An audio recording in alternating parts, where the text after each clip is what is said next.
Hello friends, myself Ratika Sharma and welcome back to my channel NCERT Mathematics on real numbers। जो इस chapter में से main point है जो board exam में किस तरीके से क्वेश्चन आ सकता है, पैटर्न पे बेस्ड क्वेश्चन आ सकता है और इस पूरे चैप्टर में से टॉपिक्स हैं वो हम कवर अप करेंगे। ठीक है, तो आइए इस पे फंडामेंटल थ्योरम ऑफ अर्थमेटिक ये समझनी इंपॉर्टेंट है।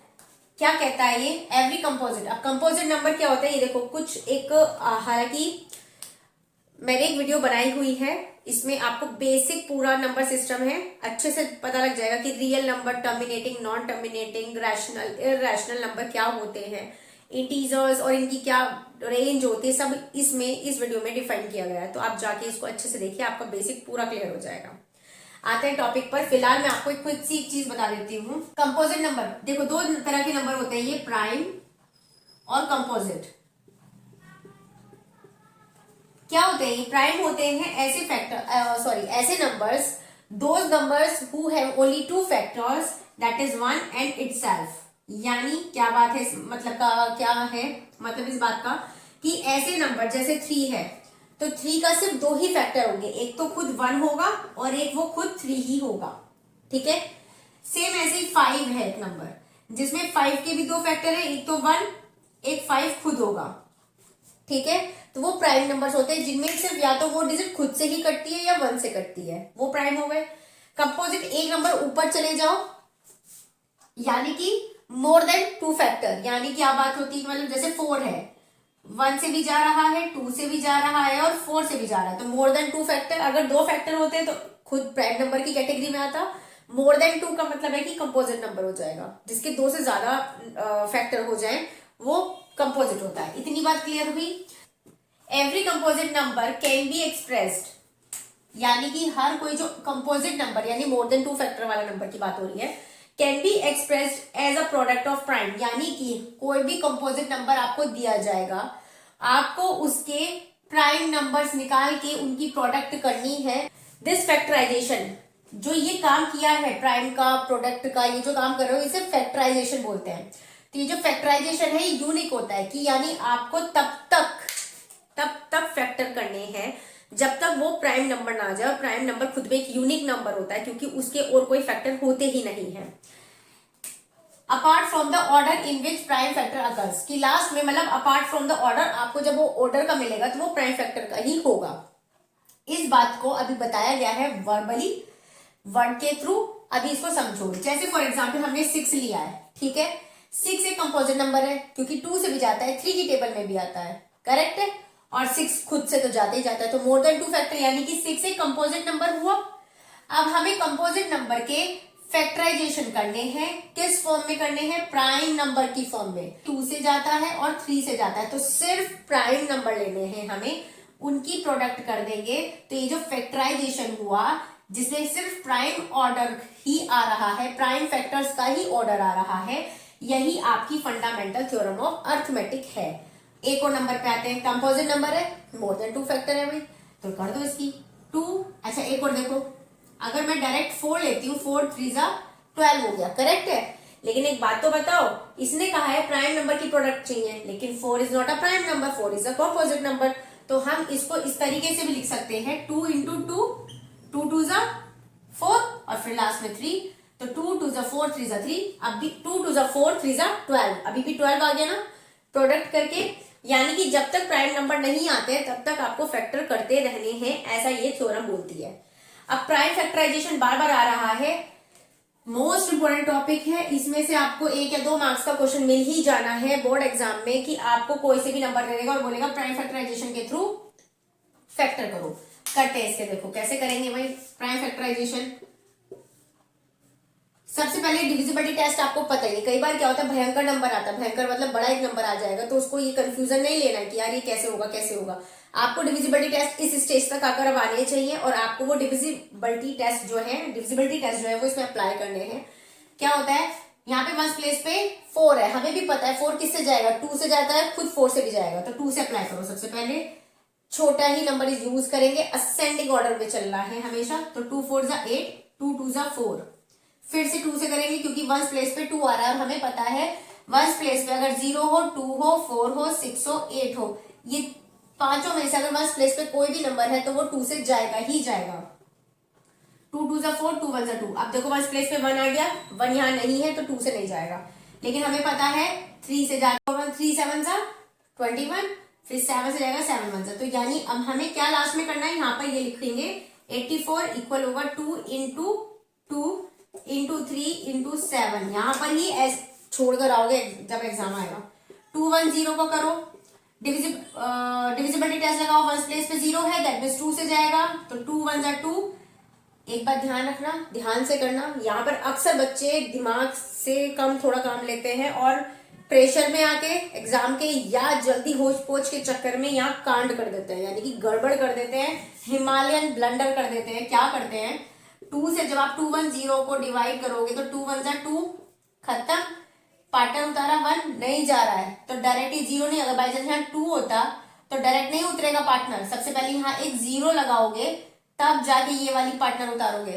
फाइन। अगर जैसे यहाँ पर 2 1 2 होता तो यहाँ पर ये वाला 2 कब उतरेगा, जब ये 0 यहाँ आएगी, अदरवाइज नहीं उतार पाओगे। तो ये 0 को मिस मत करना, ठीक है। अब ये देखो वंस प्लेस पे 5 आ गया, 2 से तो जाएगा नहीं। इसका डिविजिबिलिटी टेस्ट 3 का लगाओ, जब 3 का लगाओगे तो 5 और 1 6 होता है, 3 से जाएगा। तो 3 3 जा 9, 1 3 5 जा 15, 5 और 3 8 होते हैं तो 3 से नहीं जाता है 8, तो 3 को छोड़ दो। अब 5 पे आ जाओ, वंस प्लेस पे 5 है, 5 से तो डेफिनेटली जाएगा। 5 7 जा दिस वन, 7 1 जा 7। तो 2 1 0 का प्राइम फैक्टराइजेशन क्या हो, इन सब नंबर्स को यहाँ कॉपी डाउन कर दो, this will be your prime factorization. Fine.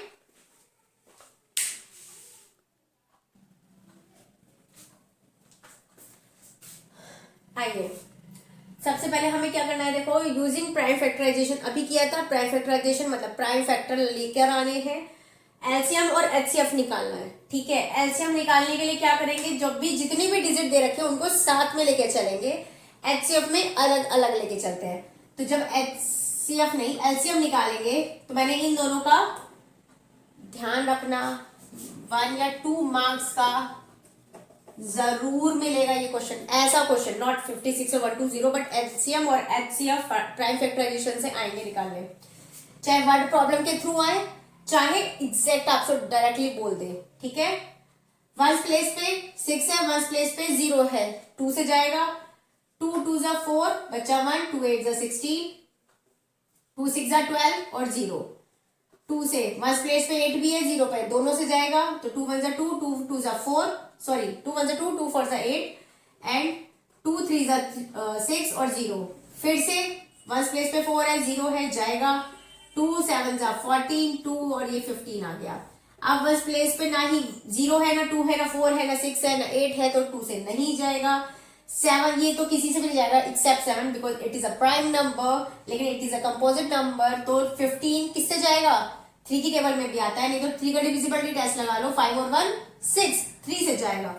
तो 7 जा 3 5 जा 15, फिर 5 से जाएगा, 7 नहीं जाएगा तो as it is copy down करोगे, 5 1 जा 5 और 7 1 और 1। ध्यान रखना प्राइम फैक्टराइजेशन का मतलब ही यही होता है कि आपको असेंडिंग ऑर्डर में चलना है। ये नहीं कि पहले 7 से कर दिया, उसके बाद 2 याद आ गया, अरे हाँ 2 से भी जाता है, तो फिर बीच में 2 की एंट्री लगा दी, फिर 3 की लगा दी। ऐसा नहीं करना है।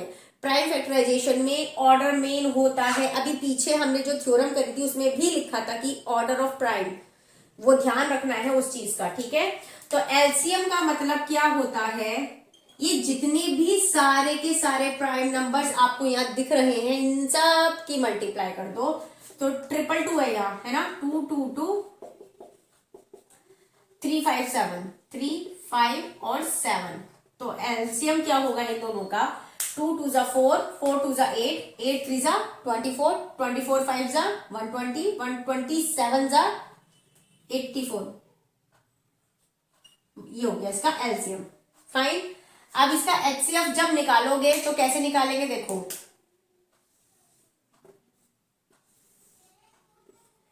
2 और 2 दोनों से जाएगा, तो 2 2 जा 4 बचा 1, 2 8 जा 16, 2 1 जा 2, 2 4 जा 8, 2 7 जा 14 और नहीं जाएगा किसी से, तो ये हो गया, ठीक है। सेम इधर आ जाओ, 2 6 जा 12, 0 2 से गया, 3 जा 2 से गया 15 टाइम्स, 3 से गया 3 5 15 एंड 5 से गया 1, ये आ गया 1 1 1 आते ही आपको स्टॉप करना है। अब जो इसके एचसीएफ निकालने के लिए जो 56 है और जो 120 है, इनके पहले फैक्टर यहां लिख दो, ये जो प्राइम आए हैं 222 इंटू 7, इसके लिखो 222 3 एंड 5। अब एचसीएफ का मतलब होता है इनका कॉमन पोर्शन क्या है, 1 2 ये रहा, 1 2 ये रहा, एक पेयर बन गया, ये रहा एक पेयर, ये बन गया एक पेयर, ये बन गया करेक्ट, एक पेयर ये बन गया, एक पेयर ये बन गया करेक्ट। लेकिन 7 इसके पास है तो यहां नहीं है, यहाँ 3 और 5 है तो यहां नहीं है, तो इनको हमें छोड़ना पड़ेगा। तो एचसीएफ ऑफ 5 6 56 और 120 का क्या होगा, 2, इन दोनों में से एक 2 ले लो, इन पेयर में से एक 2 एक पेयर और इसमें से भी एक, यानी कि 2 इंटू 2 इंटू 2, यानी कि इन दो में से एक 2 लिया, इन 2 में से एक 2 लिया, इनमें से भी एक 2 लिया, तो 8 हो गया, 8 इसका एचसीएफ हो गया। क्लियर। अगर आपको देखो क्वेश्चन तो डेफिनेटली आना है, एचसीएफ निकालो, एलसीएम निकालो, या तो यूजिंग प्राइम फैक्टराइजेशन के थ्रू या वर्ड प्रॉब्लम के थ्रू।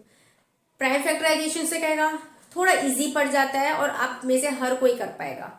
वर्ड प्रॉब्लम में अक्सर बच्चे कंफ्यूज हो जाते हैं कि इसमें एचसीएफ निकालना है कि एलसीएम निकालना है, क्योंकि वर्ड प्रॉब्लम में वो एग्जैक्ट आपको नहीं बोलेगा कि एचसीएफ निकालो या एलसीएम निकालो, उसकी क्वेश्चन की लैंग्वेज लास्ट में वो जो पूछेगा उसे पढ़कर हमें समझना पड़ेगा कि एचसीएफ निकालना है कि एलसीएम निकालना है। तो ये ध्यान रखना, यहाँ क्या लिखा है देखो, एचसीएफ कब कब निकलेगा, जब भी वो किसी चीज के आपसे पूछेगा कितने इक्वल पार्ट्स होंगे, इक्वल पार्ट्स होगा तो एचसीएफ निकलेगा। या वो पूछ ले कि आपको कुछ भी क्वेश्चन दिया और वो पूछ ले कि लार्जेस्ट साइज बताओ, अगेन एचसीएफ होगा। या मैक्सिमम लेंथ, किसी भी चीज की मैक्सिमम लेंथ पूछ ले तो भी एचसीएफ ही निकलेगा।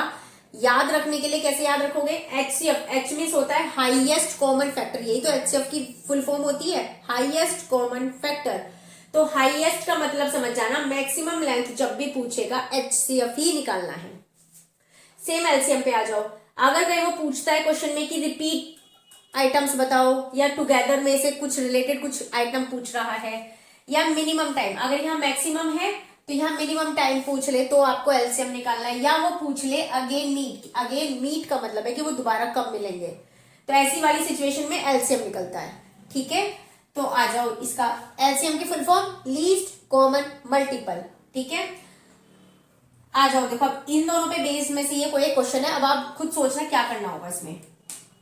There is a circular path around a sports field, कोई स्पोर्ट फील्ड है और ये सर्कुलर पाथ है। Sonia takes 18 minutes to drive 1 round of field, इस फील्ड का, यहाँ मान लो सोनिया खड़ी है, ये यहां से इस तरह से ड्राइव कर रही है, 18 मिनट्स लगे सोनिया को, 18 मिनट्स लगे, while Ravi takes 12 minute for the same. अब रवि जो है, रवि को लगे हैं यहाँ पर 12 मिनट्स, लेकिन पोजीशन नहीं पता है, वेट।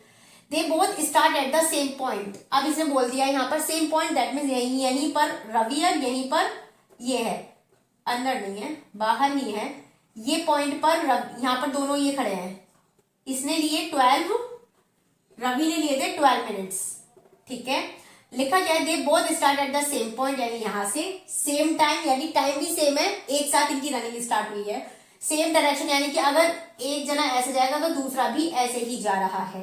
तो आफ्टर हाउ मेनी मिनट्स, कितने मिनट्स बाद, विल दे मीट अगेन, कुछ आया यार, मीट अगेन आते ही इन तीनों में देखो, इन तीनों में देखो क्या होगा, ये थोड़ा सा दिमाग में आपको फीड कराना पड़ेगा। तो जब भी मीट अगेन की बात होती है हमें एलसीएम निकालना होता है।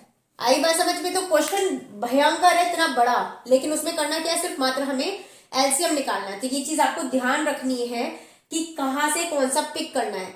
तो ये तीनों चीजें अपने दिमाग में फीड ऑन कर लो या नोटबुक में लिख लो, रोज प्रैक्टिस करोगे, अपने आप दिमाग में फीड हो जाना है। तो कुछ नहीं करना है, लैंग्वेज ऑफ स्टेटमेंट हमेशा लिख के आओगे, ऐसी इतनी भयंकर वैल्यूज में वर्ड प्रॉब्लम में हमेशा बोर्ड की कॉपीज में सिस्टमैटिक वे में करना चाहिए, ये आपको अच्छे से पता होगा। तो इसलिए लैंग्वेज जरूर लिख देना।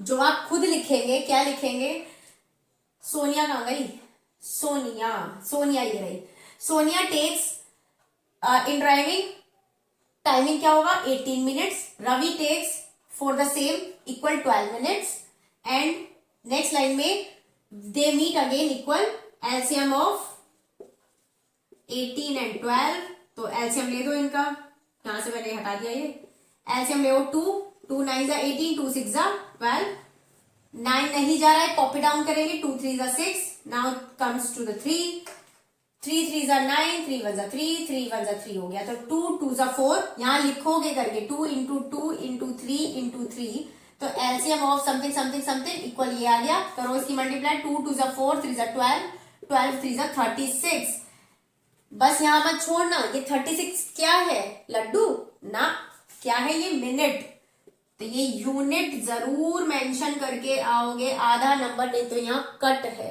तो 36 मिनट्स बाद ये वापस आपस में मिल जाएंगे। क्वेश्चन नंबर आपको देखो 7 भी है, ठीक है।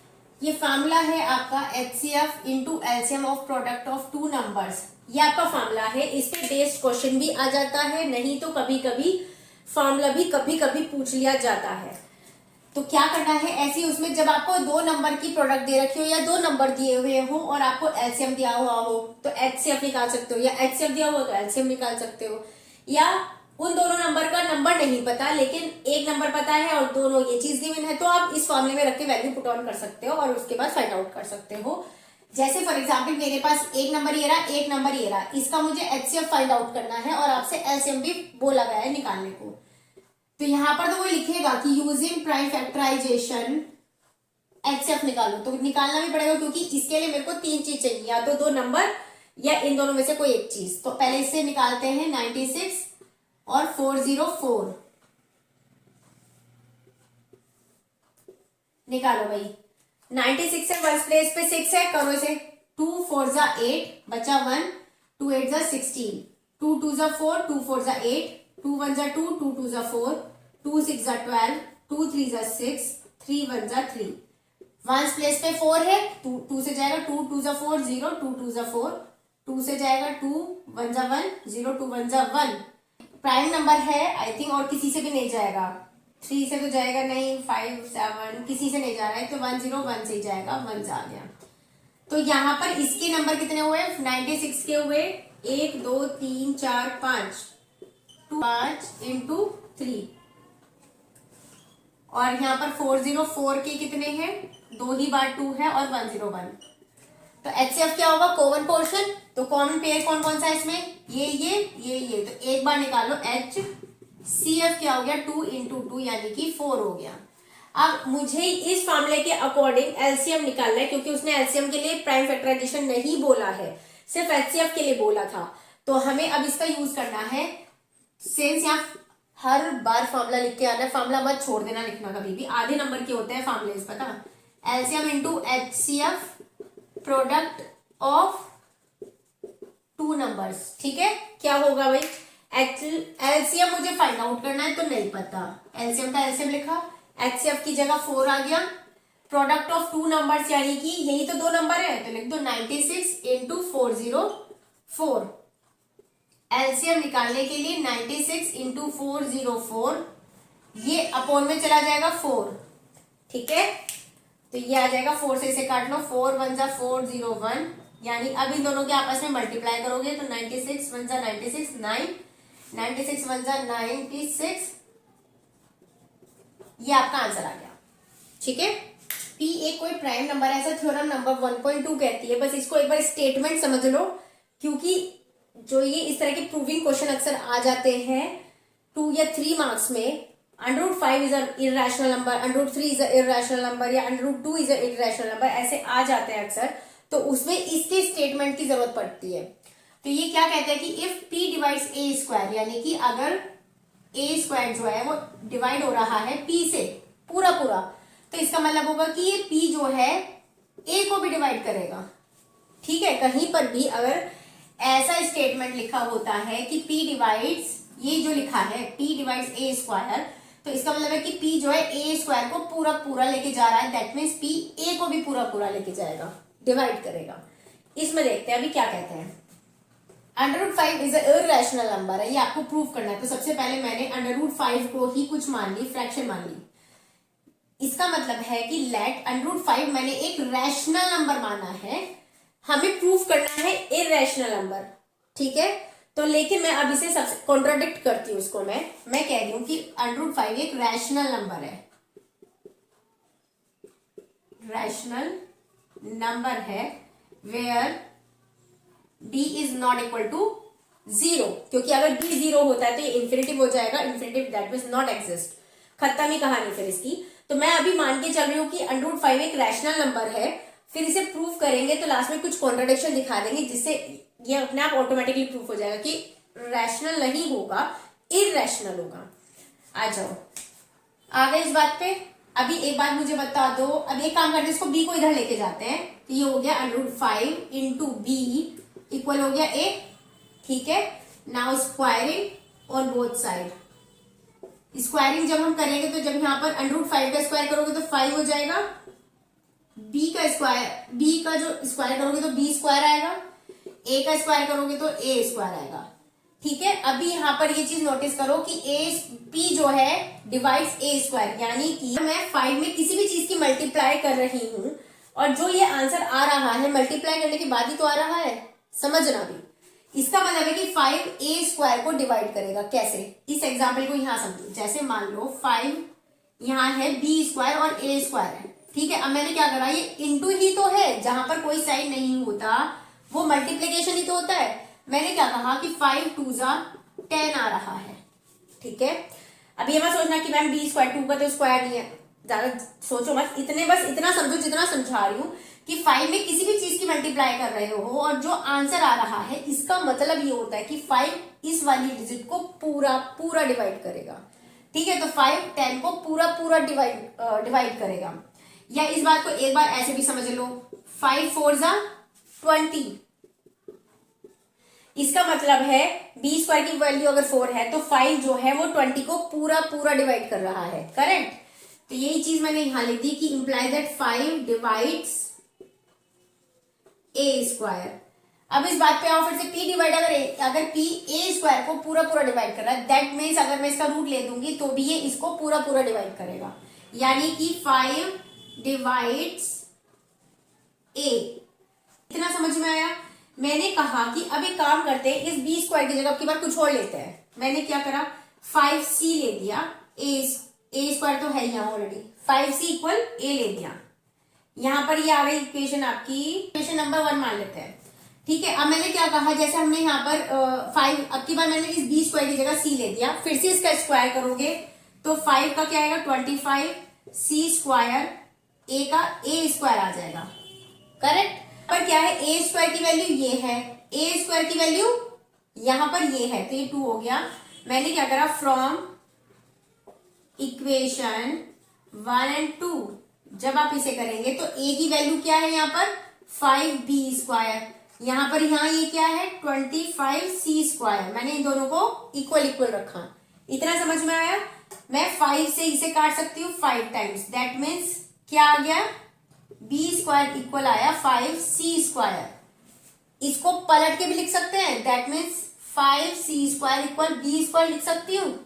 अब फिर से लगा दो यही वाली प्रॉपर्टी की b डिवाइड्स a स्क्वायर, यानी कि 5 डिवाइड्स b स्क्वायर। अगर ये b स्क्वायर को करेगा तो इसकी पावर हटा दो, that means 5 divides bye b, sorry 5 divides b also.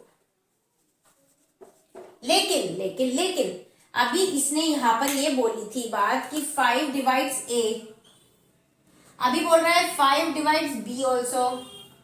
पर अगर यहाँ पर ये 5 a को भी पूरा पूरा डिवाइड कर रहा है और b को भी पूरा पूरा डिवाइड कर रहा है, लेकिन यहाँ पर तो a अपॉन b एक रैशनल नंबर है, सोचो। तो यहाँ पर √5 a अपॉन b है और ये कह रहा है कि 5 a को भी डिवाइड कर रहा है, b को भी डिवाइड कर रहा है, तो ये तो फिर पूरा खत्म हो जाएगा, नंबर बचेगा ही नहीं। So this contradict the statement implies that √5 is not a rational number, implies that is not a rational number, implies that √5 is a irrational number. Okay? इस तरीके का क्वेश्चन एक बार को आ जाता है 2-3 नंबर पे। 3 + 2 √5 आपका इररेशनल है। अगेन आप सबसे पहले let 3 plus 2√5 equal a upon b मान लिया rational number where b is not equal to 0। अब हमें क्या करना है, रूट को अकेला छोड़ना है, तो हमने क्या करा, 3 को उधर भेज दिया, यानी 2√5 इक्वल होगा a अपॉन बी माइनस का 3। √5 को अकेला छोड़ना है तो 2 इसके साथ मल्टीप्लाई में उधर जाके डिवाइड हो जाएगा, तो √5 will be a upon b minus 3 upon 2। So implies that √5 is b को यहाँ पे जब एलसीएम, यहाँ पे ऊपर b का एलसीएम ले लो, जब एलसीएम लोगे तो b नीचे आ जाएगा, 2b हो जाएगा, और ऊपर जब एलसीएम लोगे तो a माइनस 3b हो जाएगा।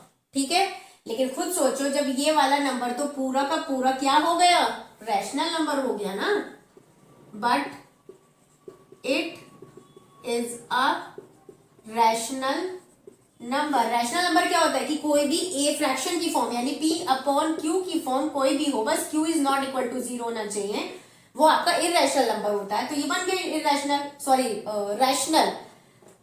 बट हम ये कह रहा है इररेशनल प्रूफ करने को, और हमने कहा है कि √5 एक रैशनल नंबर, सॉरी ये वाला नंबर एक रैशनल नंबर है, तो ये वाली फॉर्म कैसे इररेशनल हो जाएगी, तो यानी कि अगर ये वाला भी हमने पीछे प्रूफ किया था कि √5 एक इररेशनल नंबर है, तो एक इररेशनल नंबर एक रैशनल नंबर के इक्विवेलेंट कैसे हो सकता है।